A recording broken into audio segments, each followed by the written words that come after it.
Halo, selamat pagi Anggun. Ya, halo, apa kabar pemirsa TVR Parlemen dimanapun Anda berada? Berjumpa lagi dalam program TVR 09 bersama saya Anggun Tarini dan tentu saja bersama rekan saya. Dan dengan saya Suki Abdul, dalam 30 menit ke depan kami akan sajikan kepada Anda sejumlah berita nasional, khususnya nih dari sudut pandang DPR RI sebagai referensi Anda dalam memahami dinamika politik, ekonomi, sosial, dan juga budaya di Indonesia.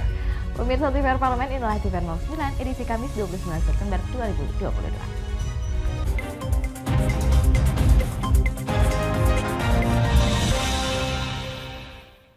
Komisi 11 DPR RI mendorong perbaikan untuk mempermudah terkait dengan perbankan proses pengajuan kredit bagi para pelaku UMKM di pasar tradisional, dan pasar merupakan denyut nadi perekonomian rakyat.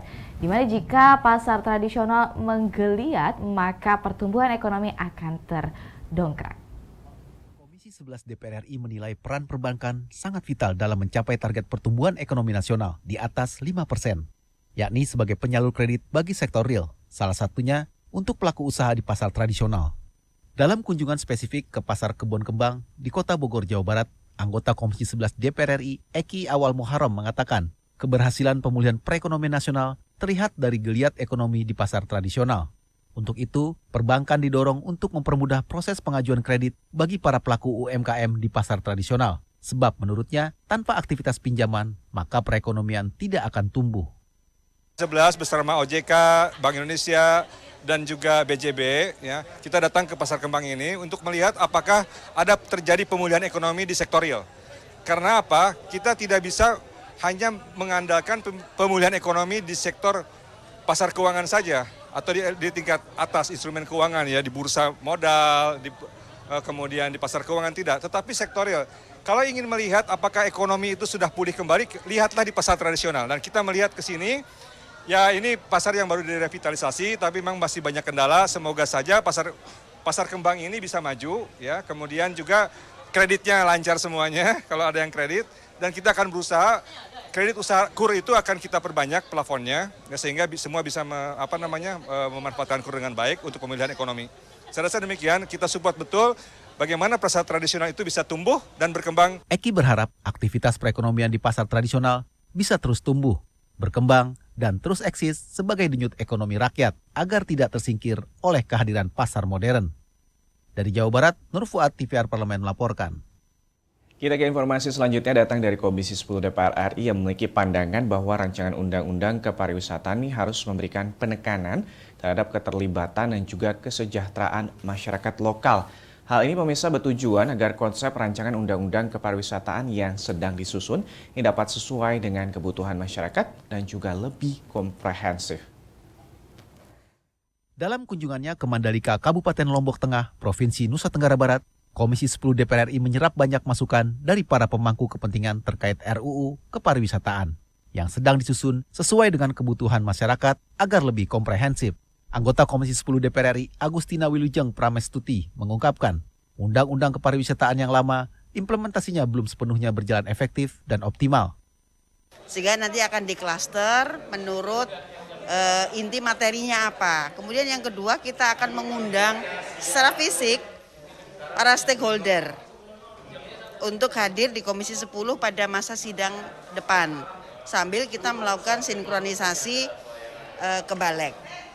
Mudah-mudahan revisi Undang-Undang Pariwisata ini cepat untuk menjawab tantangan-tantangan perubahan yang memang belum termaktub di dalam pasal-pasal yang ada di dalam Undang-Undang lama. Sementara itu, anggota Komisi 10 DPR RI lainnya, Mustafa Kamal, menekankan soal pentingnya pengembangan program studi terkait kepariwisataan di instansi pendidikan.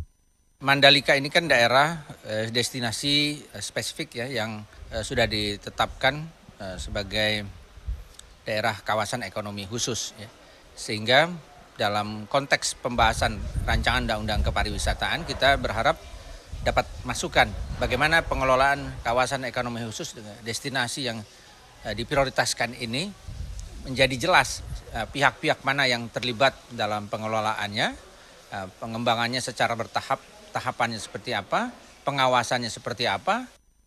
Dari Nusa Tenggara Barat, Dwi Utomo, TVR Parlemen melaporkan.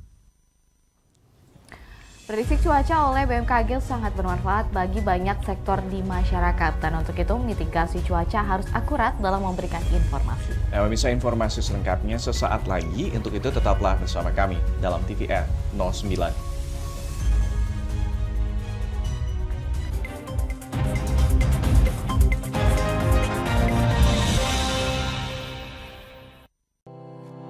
Tugas dan fungsi DPR RI sangat penting bagi negeri ini sebagai pengemban amanat rakyat. Namun tidak banyak yang tahu apa saja fungsi dan tugas dari DPR. DPR mempunyai 3 fungsi pokok, yaitu legislasi, anggaran, dan pengawasan. Ketiga fungsi tersebut harus dilaksanakan dalam kerangka fungsi representasi yang mengedepankan kepentingan rakyat berdasarkan aspirasi masyarakat dan untuk kesejahteraan rakyat. Dari fungsi legislasi, DPR RI mempunyai tugas dan wewenang untuk menyusun dan menetapkan program legislasi nasional bersama dengan pemerintah, menyusun dan membahas rancangan undang-undang, menerima rancangan undang-undang dari DPD, membahas rancangan undang-undang yang diusulkan oleh Presiden ataupun DPD, menetapkan undang-undang bersama dengan Presiden, menyetujui atau tidak menyetujui peraturan pemerintah pengganti undang-undang yang diajukan Presiden untuk ditetapkan menjadi undang-undang. Sementara, fungsi anggaran membahas dan memberikan persetujuan atau tidak memberikan persetujuan terhadap rancangan undang-undang tentang APBN yang diajukan Presiden, memperhatikan pertimbangan DPD atas rancangan undang-undang tentang APBN dan rancangan undang-undang terkait pajak, pendidikan, dan agama, menindaklanjuti hasil pemeriksaan atas pengelolaan dan tanggung jawab keuangan negara yang disampaikan oleh BPK, memberikan persetujuan terhadap pemindah tanganan aset negara maupun terhadap perjanjian yang berdampak luas bagi kehidupan rakyat yang terkait dengan beban keuangan negara. Dan fungsi pengawasan, melakukan pengawasan terhadap pelaksanaan undang-undang, APBN, dan kebijakan pemerintah, membahas dan menindaklanjuti hasil pengawasan yang disampaikan oleh DPD terkait pelaksanaan undang-undang mengenai otonomi daerah, pembentukan, pemekaran, dan penggabungan daerah, pengelolaan sumber daya alam dan sumber daya ekonomi lainnya, pelaksanaan APBN, pajak, pendidikan, dan agama. Terima kasih. Video ini dipersembahkan oleh TV dan Radio Parlemen, Biro Pemerintahan Parlemen, Sekretariat Jenderal, dan Badan Keahlian DPR RI.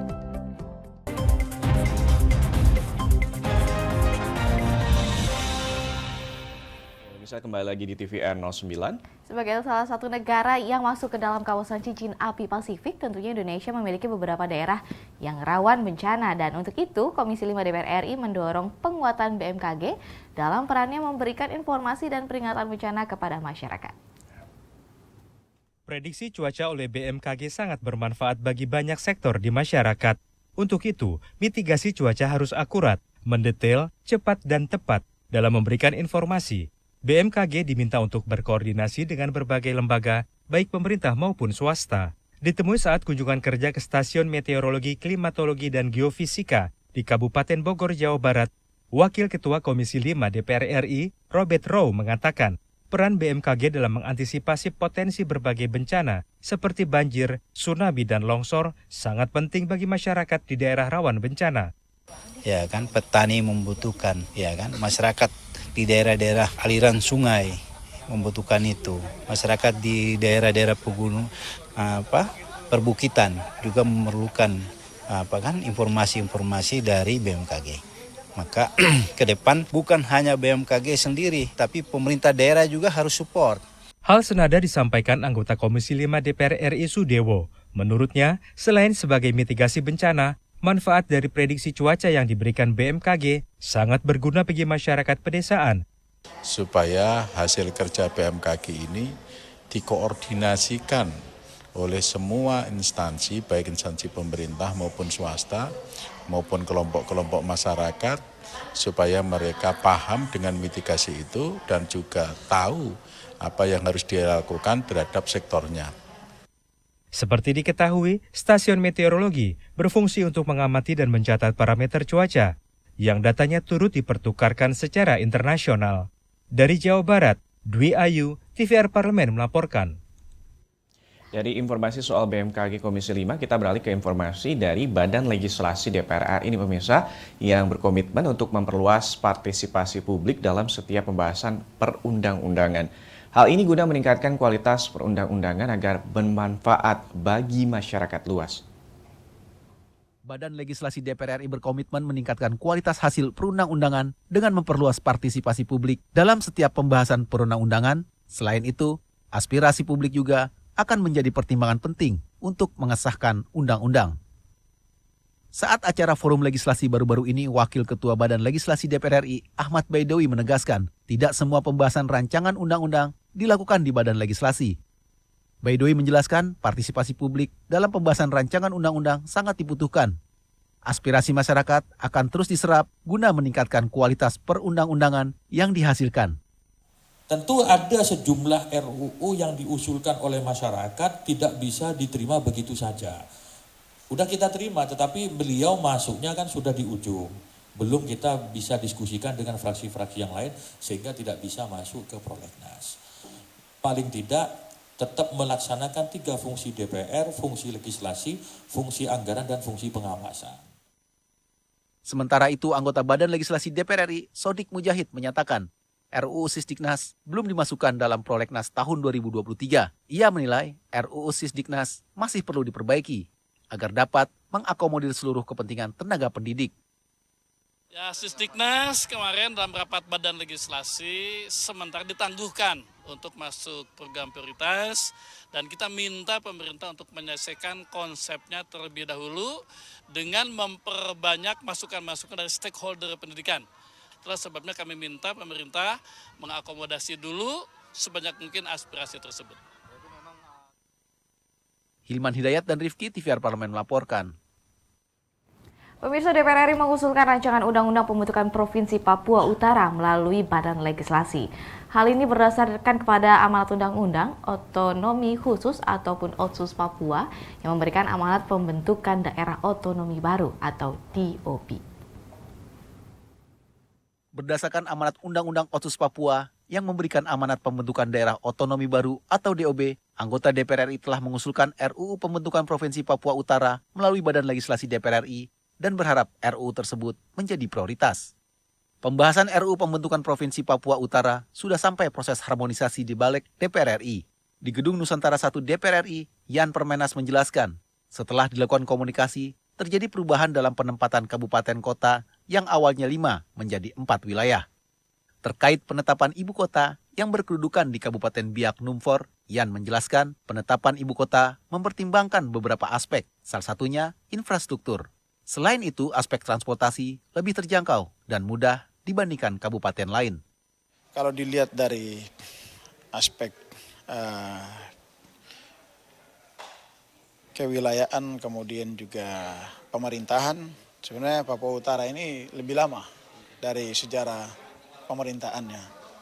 Nah, sehingga memang kita berharap Papua Utara ini menjadi prioritas. Itu. Sebagai representasi anggota DPR dari Papua, saya berharap untuk Papua Utara ini harus menjadi prioritas pemerintah. Karena untuk melengkapi amanat implementasi Undang-Undang Nomor 2 Tahun 2021 ya, yang diamanatkan bahwa pemekaran wilayah di Papua itu dilakukan berdasarkan wilayah adat. Hasil harmonisasi tim ahli Balik DPR RI RUU Papua Utara 23 pasal dari semula 27 pasal. Nantinya wilayah yang termasuk Papua Utara yaitu Kabupaten Biak Numfor, Kabupaten Kepulauan Yapen, Kabupaten Waropen, dan Kabupaten Supiori. Panji Prabowo, TVR Parlemen melaporkan. Pemirsa dan Uki, di sini penggunaan kendaraan listrik secara massal merupakan salah satu upaya pemerintah untuk mendorong dan mempercepat transisi menuju penggunaan energi baru terbarukan yang ramah lingkungan. Jangan kemana-mana pemirsa, informasi selengkapnya sesaat lagi. Untuk itu tetaplah bersama kami dalam TVR 09.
Utang-utang dulu saya. Mereka yang tidak cukup paham teredukasi bagaimana menyuarakan aspirasi demi memperoleh jawaban. Sini ditambang untuk seperti itu, warga sini tidak mengizinkan. Sebab apa? Itu menyangkut isi perut kami semua. Hadir menelisik mulai dari hulu ke hilir. Mengapa? Nah, kalau kita telusuri kenapa banjir ini hampir setiap terjadi. Hingga menemukan apa yang belum terkuak secara nyata. Kan kabeh niku sedulur, Pak. Nek kula ngrencangi mriki, mesti mriki gelo, nek kula ngrencangi mriki sing mriki gelo. Nggih kedah adil wae, Pak, tengah-tengah. Menghadirkan peran anggota DPR RI demi mendapatkan solusi. Saksikan Suara Dapil, Senin sampai Jumat pukul 10 waktu Indonesia Barat, hanya di TVR Parlemen.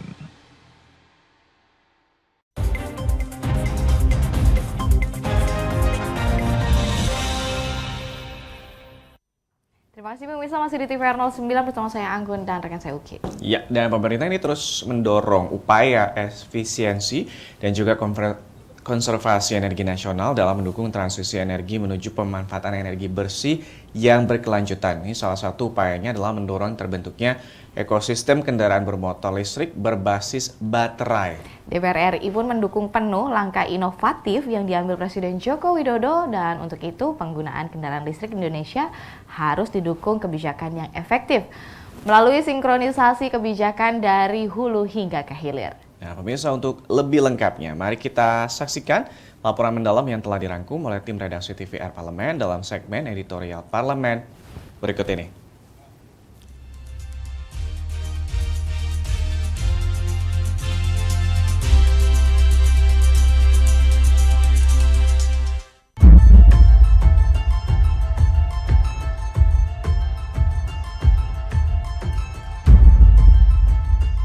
Presiden RI Joko Widodo menerbitkan Instruksi Presiden Republik Indonesia atau Inpres nomor 7 tahun 2022 tentang penggunaan kendaraan bermotor listrik berbasis baterai atau Battery Electric Vehicle sebagai kendaraan dinas operasional dan atau kendaraan perorangan dinas instansi pemerintah pusat dan pemerintah daerah pada tanggal 13 September 2022.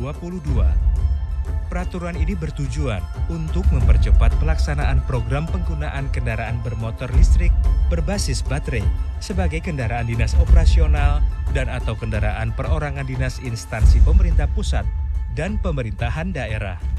Menanggapi hal tersebut, Ketua Komisi 7 DPR RI Sugeng Suparwoto mengatakan, penggunaan kendaraan listrik salah satunya bertujuan untuk menekan emisi karbon serta mengurangi konsumsi BBM fosil di Indonesia.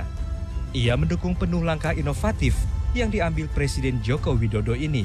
Sugeng menambahkan, penggunaan kendaraan listrik di Indonesia harus didukung kebijakan yang efektif melalui sinkronisasi kebijakan dari hulu hingga hilir untuk merealisasikan penggunaan kendaraan listrik secara bertahap.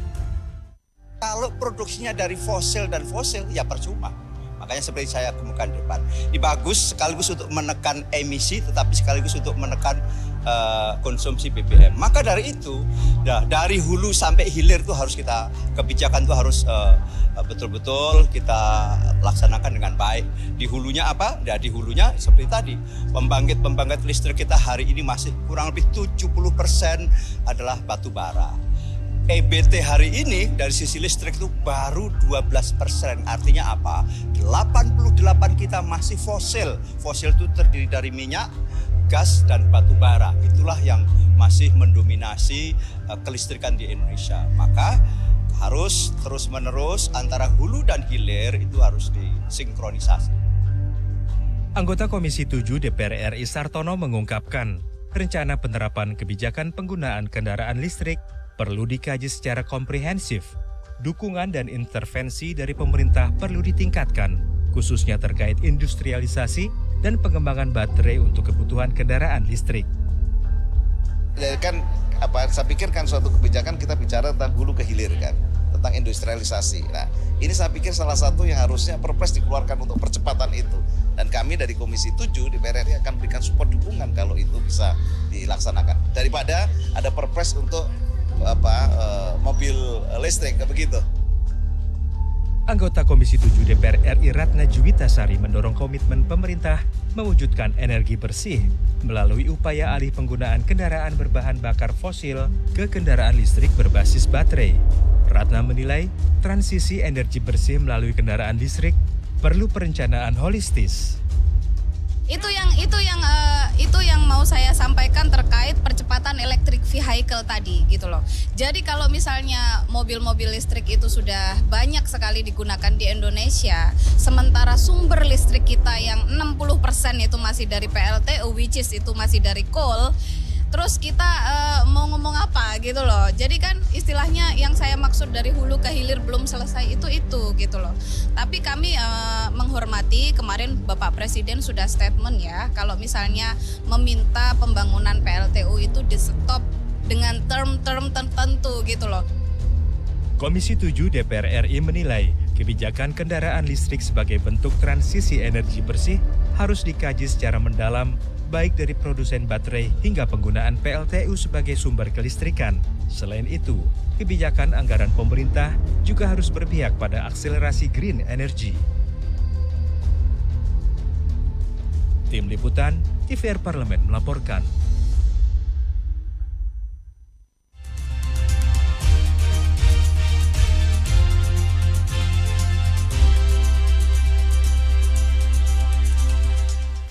Pemirsa, di sini kita akan mengunjungi museum atau galeri seni. Rupanya di sini memiliki banyak manfaat. Tak hanya untuk quality time, mengunjungi galeri seni juga dapat merangsang emosi positif dan juga mengurangi stres. Nah, sesaat lagi nih pemirsa, kami akan ajak pemirsa semua nih ke salah satu galeri seni terkenal yang ada di Indonesia. Seperti apa informasinya akan kami hadirkan. Sesaat lagi, untuk itu jangan kemana-mana, tetap di TVR 09.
Selasar Sunario Art Space menghelatkan pameran bertajuk Titi Cara yang diselenggarakan sepanjang 13 Agustus hingga 30 Oktober 2022, pemirsa. Nah, karya istimewa dari 23 perempuan perupa asal Indonesia, Jepang, Filipina, Australia, dan juga Singapura ini, pemirsa, mengangkat gagasan kekayaan visual dari lingkungan sekitar dan juga isu-isu sosial yang dikemas dari sudut pandang perempuan.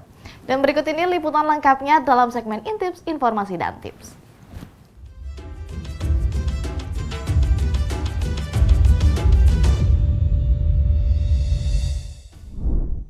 Didirikan saat Indonesia menghadapi krisis ekonomi dan politik, tepatnya di tahun 1998, Selasar Sunario kini menjadi rumah bagi para seniman muda yang belum memiliki nama.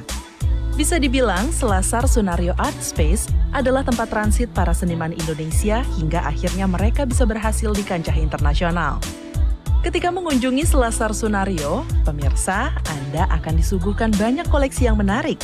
Hal ini kemudian menjadi daya tarik yang berhasil mengundang rasa penasaran pengunjung. Berbagai karya seni yang biasa dipamerkan di Selasar Sunario Art Space biasanya merupakan koleksi mulai dari lukisan, patung, hingga instalasi. Nah, kali ini sejumlah karya dari 24 perempuan perupa terhimpun dalam pameran Titi Cara yang dihelat di Selasar Sunario Art Space sepanjang tanggal 13 Agustus hingga 30 Oktober 2022. Titi Cara diselenggarakan melalui kerjasama antara Selasar Sunario Art Space, ISA Art and Design Jakarta, serta berkolaborasi dengan seniman perempuan Syagini Ratnawulan. Karya istimewa dari perempuan perupa asal Indonesia dan berbagai negara lain seperti Jepang, Filipina, Australia, dan Singapura ini mengisi ruangan-ruangan yang ada di Selasar Sunario, yaitu ruangan A, ruangan B, ruang sayap, balai tonggoh, dan amphitheater. Yuk kita mulai dari ruangan yang pertama, yaitu balai tonggoh. Pameran Titi Cara di Balai Tonggoh menampilkan dua karya video dari seniman wanita, yaitu Leila Stevens dan Elia Nurvista. Menggambarkan imajinasi yang berkaitan di seputar tema perempuan, sejarah, dan budaya, di sini Leila dan Elia menghadirkannya melalui bahasa gerak, narasi, citraan objek, maupun dialog, sehingga tampak hadir sebagai karya dokumenter dan fiksi. Lanjut ke ruangan yang kedua, yaitu ruangan A. Di ruang A, Selasar Sunario Art Space menampilkan dua perupa senior, yaitu Hairin Hayati Yudawinata dan Erna Garnasi Pirous, sebagai bagian dari pameran Titi Cara. Keduanya telah mempunyai rekam jejak panjang dalam dunia seni.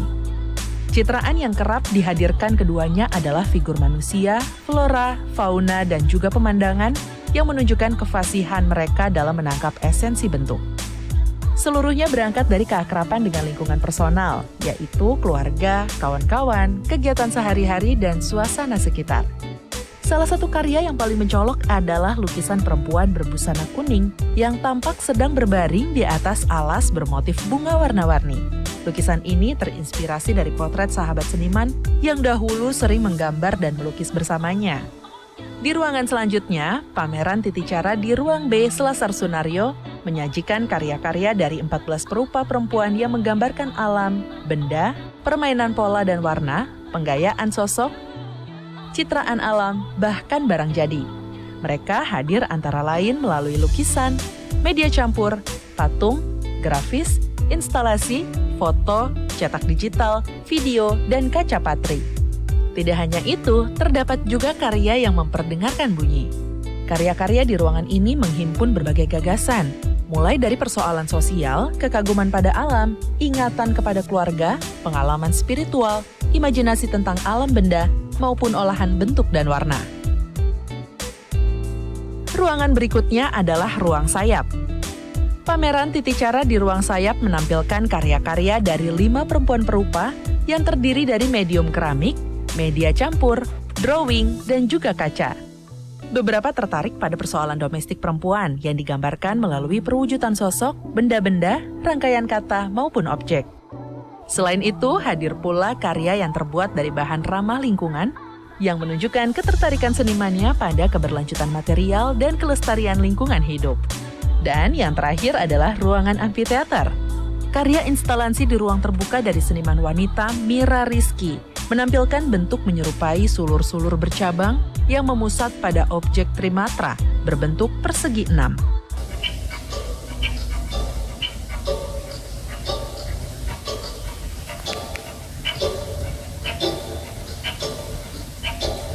Karya ini memperdengarkan beragam jenis suara yang diharapkan dapat memunculkan perasaan dan nuansa tertentu pada sekelilingnya.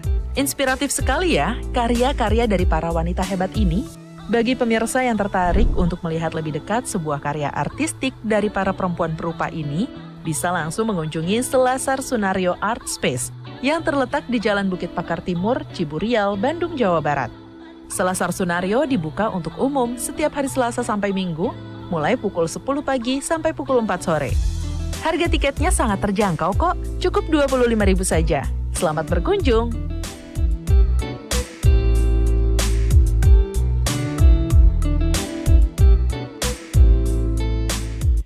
Nah, gimana Anggun, tertarik berkunjung? Sangat sekali. Ya, dan di penghujung acara kami informasikan kepada Anda agenda DPR RI pada hari ini, Kamis 29 September 2022. Dan di sini pagi hari ini pada pukul 10 waktu Indonesia Barat, Komisi 8 DPR RI akan melaksanakan penyusunan laporan hasil fit and proper test calon anggota KPAI periode 2022 hingga 2027. Dan lalu pada pukul 13 nanti ada agenda dialektika demokrasi yang mengangkat tema benarkah pemilu 2024 akan curang. Nah, pemirsa, selanjutnya pada pukul 14.00 waktu Indonesia Barat, DPR RI akan menggelar rapat paripurna ke-7 masa sidang 1 tahun sidang 2022-2023. Ini mengenai pengambilan keputusan atas rancangan undang-undang tentang APBN tahun anggaran 2023. Dan sore harinya ini pada pukul 15.00 Komisi 9 DPR RI akan mengadakan rapat kerja dengan Menteri Kesehatan. Sejumlah agenda dan program DPR RI lainnya pemirsa juga dapat Anda saksikan secara langsung di TVR Parlemen melalui kanal utama, kanal komisi, dan kanal alat kelengkapan dewan lainnya yang dapat Anda akses di tvr.dpr.go.id. Tentunya pemirsa TVR Parlemen, demikian TVR 09 edisi pagi hari ini. Kami ingatkan untuk tetap waspada pada persebaran virus COVID-19 dan tetaplah patuhi protokol kesehatan. Dan pastinya segenap kru TVR Parlemen yang bertugas mengucapkan terima kasih telah menyaksikan TVR 09 pagi hari ini. Saya Suki Abdul dan juga rekan saya. Ya, saya Anggun Oktarini. Sampai bertemu pemirsa di TVR 09 esok hari. TVR Parlemen, Referensi Indonesia.